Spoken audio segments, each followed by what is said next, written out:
Alright. So now, let's go back to actually talking about Goku and Smash. What Goku would bring to Smash and how, it just doesn't work. First off, in order to beat Smash, you kind of have to offer something unique. I think, in my personal opinion, I'd say that the reason they put Ryu in Smash is mostly because he's the closest thing to Goku they could get. That's both a video game character and kind of fits in as well. You don't believe me? I actually, took a picture of Ryu. One of his costumes is an orange gi, and using the 3DS's graffiti mode, I actually drew some hair there. From if you squint a little bit, it actually looks like it's like Goku. I posted that on a lot of Facebook pages and other forums. It's whenever people ask, it's oh, Goku should be in Smash. Yeah, he is in Smash. You know what? He's called Ryu. Oh, and now some people say, but Ryu isn't Goku. Goku would be different. He'd be better. If you put Goku in Smash, he has to play by Smash rules. So he can't simply OP everyone. You have to accept the fact that a skilled Mario player, or even a skilled Jigglypuff player, can kick his ass. You have to accept this. Now, why you want a guy, as a Jigglypuff, it's to, destroy you as Goku, completely wreck you, is beyond me. It's can't you just go play, a game and fight Kid Buu? Or do you really need to fight Jigglypuff? Well, so basically Goku would just be a really OP Ryu. Oh, well, they can balance him out. Okay, here's the thing. If they balance him out and weaken him, he's not really Goku anymore. People say, well, that's not the Goku I envisioned. And again, people will complain because they expect Goku to just wreck everybody. I've even heard the argument of people say, oh, what if we had Kid Goku? Kid Goku? Okay. Technically, Kid Goku would be more fair. But here's the thing about Kid Goku. Nobody gives a crap about him. Alright? Your options for Kid Goku are the GT Goku, which people like to act doesn't exist. And the other option is, Goku from Dragon Ball, which most video games try to act like he doesn't exist either. I mean, think about this. The last Dragon Ball game, Dragon Ball, not Z, not GT, not Super, not nothing, just Dragon Ball, was Dragon Ball Revenge of King Piccolo on the Wii. That and Dragon Ball Origins on the DS. Dragon Ball Origins 2 on the DS. That was almost 10 years ago. How many Dragon Ball games have we gotten since then? None. Nobody cares about Dragon Ball. You put in Kid Goku, that's just a slap in the face because people are going to want adult Goku. And even then, you want adult Goku. He's going to be complicated. Take the game Budokai Tenkaichi 3. Alright? That game essentially had 3 different versions of adult Goku. It had early Goku, meant to represent Goku in the Saiyan Saga. When he fought Vegeta. He could only power up, it's the freaking KOK. Then you had mid Goku, which represented Goku between the Frieza and Cell Saga, so he could go Super Saiyan. And then you had later Goku, who was representing Goku in the Buu arc, who could do Super Saiyan 2 and Super Saiyan 3. And he could also do the Dragon Fist, Dragon Punch, whatever the hell you want to call it. So, again, which one of those Gokus do you want in? Most people would at least want the Super Saiyan one. And again, here's another thing. Okay, so he goes Super Saiyan. That's a power-up. What is that? So basically, he becomes supersonic, and he just is faster, and maybe flies around. That's not too exciting. And another thing, then you have the new show, Super. What do? You have blue hair Goku now, red hair, Super Saiyan God. How does that work? Do you put that in the game? Does that not kill the game? Or do you make that it's a freaking costume choice? How does that work? It's just, there's just so many freaking questions about why it breaks the game or makes things more complicated than it should be. Again, it's how the hell did you do that? I mean, is Mario really a match for a Super Saiyan God? And if you put him in Smash, that also raises other questions. Can Frieza beat Mario? How strong is Captain Falcon? You know, things like that. It's like suddenly it brings in all these unnecessary questions to, to the fandom. It's like, we already had the whole Goku versus Superman thing. It's like, and people still bitch about that. Now, me personally, I felt that it should have ended in a double KO. I feel that Goku using its like Super Saiyan 4, at the time it was still Super Saiyan 4, and the Kaioken should have made him strong enough to kill Superman, but at the same time kill himself. That's how I would have ended it. I would have been satisfied with that ending. Instead of like their ending, a man who can break any limits has nothing on a man who has no limits. Again, it's like, come on. A lot of unnecessary rants. Yeah. Another thing, it's like, people always say, the ones trying to say, well, Goku can fake, Goku's a video game character. I'm like, is that a fact? Dragon Ball fans are obsessed with canon. You hear it all the time. Oh, well, GT's not canon. The Garlic Jr. side, that's not canon. The movies aren't canon. When he fights Pinecon, that's not canon. Video games are definitely not canon. Vegeta going Super Saiyan 3, that's not canon at all. That never happened. It didn't happen in the manga, so it didn't happen. Like, really? It's like, I've never heard of a video game series where the canon wasn't the video game itself.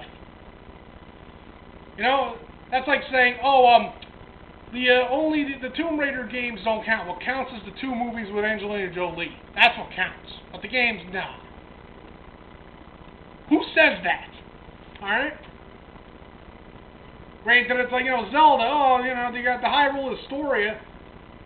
But again, that only tells you how the games are supposed to fit. It never says which games are canon and which are not. Unless, of course, you want to try to talk about the CDI ones, which technically don't exist, and were deemed non-canon before the Historia even came out. After all, they weren't made by Nintendo. So it's like, not only were they not made by Nintendo, it's like they weren't even on a Nintendo system, so how the hell can you even count that? They're basically glorified fan fiction, is what they are. I could probably say it's like that, a hack game. Like some of the games, like the Broadcast Satellite is probably more canon than any of that crap. CDI. Oh, yeah. So, okay, I've explained why it's like Goku's confusing patch, why it doesn't fit in, and how he's not a video game character. But let's talk about something else. Something that most of you don't seem to get either. There's this thing called licensing. Alright? Now, when it comes to licensing is a little tricky.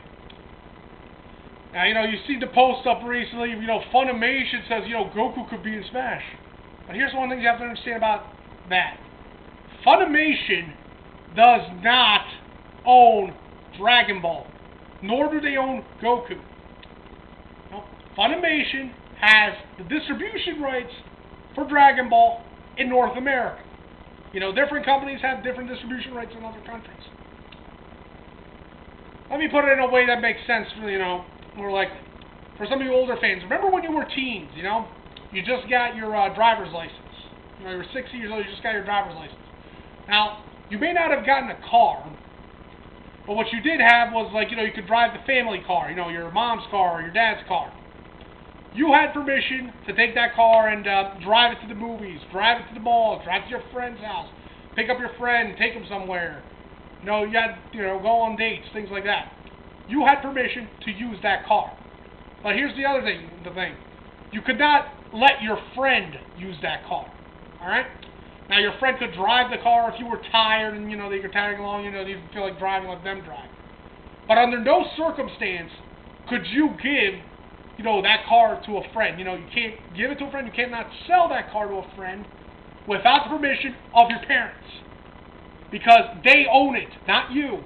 That's exactly what licensing basically is. It means you can use this, but, it is not yours to decide who to give. So, people say, well, Funimation said it. Funimation saying it means nothing. If a thing came out by Toei or Toriyama saying it, then, yeah, I would give that more credit. But, freaking, it's like, Funimation said, it doesn't mean anything. Another thing people say is, oh, well, Bandai Namco has the license to the Dragon Ball games, and, you know, they can, like, release the games. I'm like, no, they cannot. Here's the thing. Like I said, with that whole thing, they do not own the car, so they cannot give it out. Now, with one of their games, they could do it. Like, you know, you could see Goku in, like, Soul Calibur or whatever. Maybe Tekken. They could do that, because that's their license. But they don't own Smash Brothers, so they have absolutely no right to, you know, give anything to Smash Brothers. Another thing about licensing is that makes things a lot trickier. There are certain games that simply did not come to America because of, like, you know, different licensing things. Like, check out this game here for the GameCube. Ooh, here we have Battle Stadium Dawn. It has Dragon Ball, One Piece, and Naruto characters in this game. Alright? Now, this game never came to America. You know, as you can see, all Japanese. You know what the thing about this game is? You know, in America, Goku Dragon Ball rights, Funimation. You know, Viz, you know, belongs to Naruto. I have no idea where One Piece is, like, owns the right to that. I think at the moment Funimation does, but I think somebody else may have owned it back then. The point is, very confusing. If they put a character like Goku in Smash, you have to pay distribution rights, you know, in North America to Funimation if they put that character in. So it's like, you know, that's one of the reasons, you know, it's like it probably shouldn't happen and won't happen. And another thing, an example. Check this out. This is the Super NES Classic. Huh? It has 20 of the greatest games ever released. It's like for the Super Nintendo. Now, you know, again, looking at some of these games here. All of these are games owned by video game companies. And one of the ones on the list from Square is Final Fantasy. You know, not Chrono Trigger, Final Fantasy, because, you know, Final Fantasy is the franchise but cloud. Also another thing, you know, like some of the games are missing from this. You know, it has Earthbound with Ness. You know, pretty much any character that's in Smash Brothers out of a Super Nintendo game is probably on this. But one of the things it's like that it doesn't have, one of the things it's like that it doesn't have is that there was one game that should have totally been on the Super Nintendo that wasn't. And that game, the Super Nintendo that wasn't. That game was Teenage Mutant Ninja Turtles 4, Turtles in Time. Considered one of the best games on the Super NES. People wanted it for this system, but it's not on here. Do you know why? That game was made by Konami. Alright? But Konami does not own Ninja Turtles. Right now, Ninja Turtles, I believe, is owned by Nickelodeon. That means if they wanted, you know, freaking Turtles in Time on this thing, they would have to ask permission to Nickelodeon. So instead, you know, they got, from Konami, they got Castlevania 4 and Contra. Those are the games they got, because you know what? Konami has permission to give those games out. It's like, you know, they cannot give out Turtles in Time, despite how great that game is. And this also brings us to the future. You know, in probably a few months, you know, or sometime later this year, they're probably going to release the, announce the N64, Nintendo 64 Classic. There's one game everybody wants, or thinks should be on the Nintendo 64 Classic, and that game is GoldenEye. But GoldenEye will not happen, again, because of licensing. First off, it's a rare game. You know, rare as in rareware, not a hard-to-find game. You know. So, it was made by Rare, along with like other games like Banjo-Kazooie, which now belong to Microsoft. Now, in the past, Microsoft said, oh, Banjo can be in Smash. Okay, fine. Banjo can be in Smash. That means maybe Conker and possibly Battletoads. You know, the characters that are owned by Rare. But GoldenEye, James Bond 007 GoldenEye, is not owned by Rare. You know, they're the ones that made it. The Bond license, you know, it moved around. For a while it belonged to EA, and now it belongs, I believe, to Activision. So if they wanted, it's like freaking GoldenEye on the Nintendo 64 Classic, that means they would have to go first to Microsoft and then to Activision. You see how there's all these hoops to jump through. It makes things way harder than it has to be. You know, with most of these other games, you know, all they have to do is like, oh, Mega Man X, go to Capcom. Hey, can we have Mega Man X? Yeah, sure, here you go. You know, this is the same reason you didn't see DuckTales on the NES Classic. Because Because you know what? You didn't have to go to Disney. Speaking about Disney, like, that brings up the concept of Sora, from Kingdom Hearts, another Square franchise, and, Square Enix, and very popular character. He would fit in Smash a whole lot better. And the only reasons, like, people shut him down instantly is because of Disney. Some even believe that Sony may have something to do with it, but, again, considering it was in Chain of Memories, it's like on the Game Boy Advance, I don't see that being an issue. The issue I see is that, Disney. Now the question is, can they put him in the game with just take away his backup of Donald and Goofy? I don't know. Here's another thing, if they have to ask for Disney to get Sora in, it's like, what else could they get? So far, the only non-video game character that would make sense in Smash Brothers would probably be Wreck-It Ralph, so maybe that could happen if, they try to get Sora, but other than that, I don't know, it's like what's going to happen. After all, Wreck-It Ralph, it's like actually, although he didn't start out as a video game character, it's like they technically did make a game, Fix It Felix Jr. You could play it, it's like on the computer, and some people even burned it to a Sega Genesis cartridge, So technically he has a game. And he's been in other games too, like he's been in, I believe, like one of the Sonic racing games, I think Sonic Transformed, I think, or one of the Sonic racing games he was in it. He would make a little bit more sense because it's like, even though he's not a video game character, he hangs out in a world to celebrate video games. Everything is video game based. It's like a big arcade world. You see other video game characters in it, real ones. If you've seen Wreck-It Ralph, you had Bowser, Dr. Ivo Robotnik. You had Zangief, from Street Fighter, all there. Sonic was promoted. You saw Ryu at the beginning. Pac-Man was teased. So it's like, he makes more sense to be there than Goku ever would. I mean, seriously. What does Goku really have to do with video games anyway? Oh, he has a lot of video games, very powerful.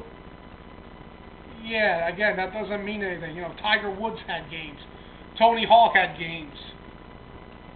Should Tony Hawk be in Smash? I think this is like the reason people forget it's like the great Mii fighter, where you could literally put anybody in Smash. Me personally, I put the angry video game nerd. I put Bruce Lee. I put Ron Jeremy in Smash Brothers, alright? So, you have those options. So, yeah. Those are the reasons it's like, I think Goku won't be in Smash. Mostly because of licensing bullshit. That just makes it really hard. And also just the fact that he doesn't fit in. Now, some of you will say, oh, but he's so high demand, very popular. And all I can say to that is, so what? You know what also has high demand and is really popular? World peace. Everybody wants world peace, but I don't see that coming anytime soon. Net neutrality. Like 80% of people were like, hey, let's have net neutrality. That Aji Pai guy, it's like, don't give a shit. So it's like, come on. You gotta follow some of the rules, Some of you might be saying, well, you're suggesting Wreck-It Ralph. It's like, well, he's not part of the group. That's not following the rules. I'm saying he makes sense. More sense than Goku. He probably won't happen either. But if he did, it would give us Sora, which does make sense. And also, it's like, hey, that's a good cross-promotion because it's like, let's face it, Wreck-It Ralph is probably going to have Nintendo references in it anyway. If it's anything like the first game, it's going to have lots of video game references. That's cross-promotion. If they put Goku in Smash, are they going to put Mario in Dragon Ball too? Is Mario going to be in a Dragon Ball game? I just don't see that happening at all. Unless you want to know if Frieza can beat Mario, which I really don't see why you want those two franchises going together at all. Yeah. So that was that. That's all I gotta say. Later.